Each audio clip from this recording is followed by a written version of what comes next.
তেজগাঁও কলেজের উচ্চ মাধ্যমিক দ্বিতীয় বর্ষের শিক্ষার্থী সাকিবুল হাসান রানা হত্যার বিচার চেয়ে রাজধানীর ফার্মগেট এলাকায় সড়ক অবরোধ করে তেজগাঁও কলেজের শিক্ষার্থীরা বিক্ষোভ করেন। রবিবার সকাল থেকে 4 ঘণ্টা চলে বিক্ষোভ। এ ঘটনায় 2 জন গ্রেপ্তার হলেও পুলিশের অবহেলায় মূল অপরাধীরা ধরাছোঁয়ার বাইরে, অভিযোগ শিক্ষার্থীদের।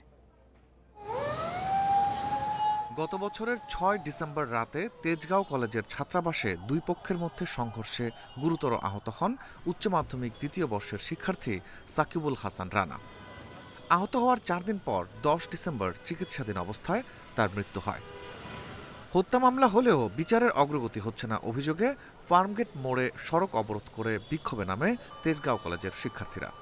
এই মামলার কোনো আসামি তো ধরতেই পারে নাই, তারা কোনো সুষ্ঠু বিবৃতিও দিতে পারে নাই যে এটার সাথে কারা জড়িত আছে।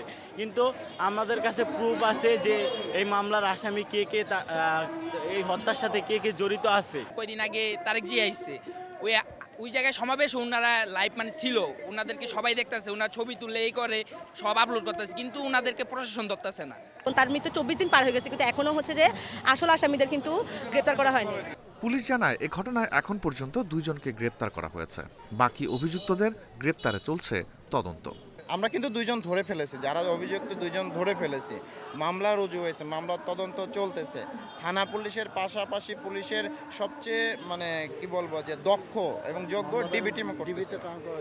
পরে আইনশৃঙ্খলা বাহিনীর সহায়তায় ছাত্র প্রতিনিধিদের স্বরাষ্ট্র উপদেষ্টার সঙ্গে সাক্ষাতের আশ্বাস দেওয়া হলে অবরোধ স্থগিত করে শিক্ষার্থীরা। আমাদেরকে স্বরাষ্ট্র উপদেষ্টার সাথে কথা বলতে বলেছে, ওর সাথে দেখা করতে বলেছে, আমাদের দাবি দেওয়া সব ওনার কাছে দিতে বলেছে। ওই সর্বোচ্চ চেষ্টা করবে আমাদের সবকিছু দাবি মেনে নেওয়ার জন্য। বিক্ষোভের কারণে সড়কে 4 ঘণ্টা যান চলাচল বন্ধ থাকে। এতে চরম ভোগান্তিতে পড়েন সাধারণ মানুষ। সাধারণ জনগণই তো ভোগান্তির মধ্যে পড়ি।